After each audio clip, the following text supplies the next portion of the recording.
rajin konten hingga pernah dilaporkan ke polisi. Ini sosok YouTuber yang tuduh Ridwan Kamil ngemis. Gubernur Jawa Barat Ridwan Kamil dituduh mengemis-ngemis dana ke orang-orang untuk membangun Masjid Al-Mumtaz. Tuduhan ini disampaikan oleh seorang YouTuber atau konten kreator bernama Rudy S. Kamri. Dikutip tribunwow.com dari kompas.com, Rudy ternyata bukan kali pertama melakukan hal kontroversial. Dulu, Rudy pernah dilaporkan ke polisi oleh putri kedua dari mantan Wakil Presiden Yusuf Kala, Muswirah Yusuf Kala. Pada saat itu, Rudy dilaporkan ke polisi bersama mantan kader Partai Demokrat Ferdinand Huta Heian. Rudy yang saat itu disebut sebagai pemerhati sosial dan politik dilaporkan ke Barreskrim Polri Rabu 2 Desember 2020.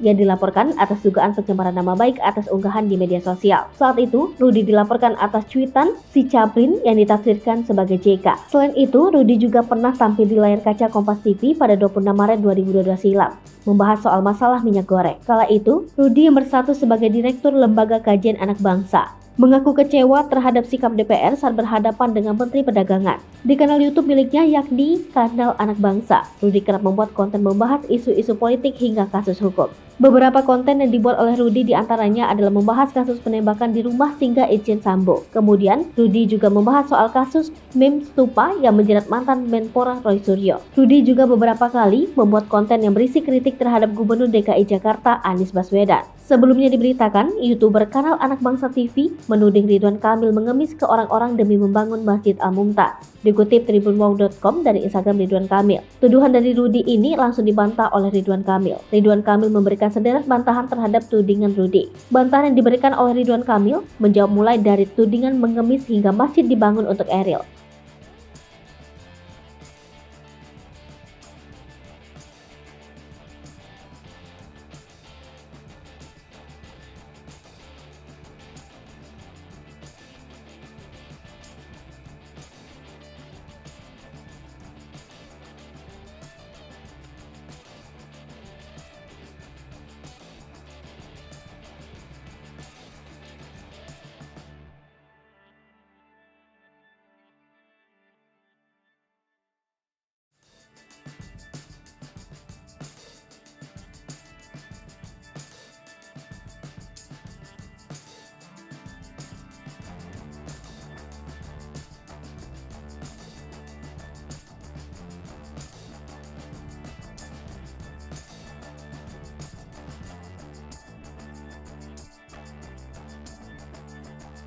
Hai pemirsa Sri Popo TV, jangan lupa komen, like, dan subscribe, serta tonton terus berita-berita terupdate lainnya ya.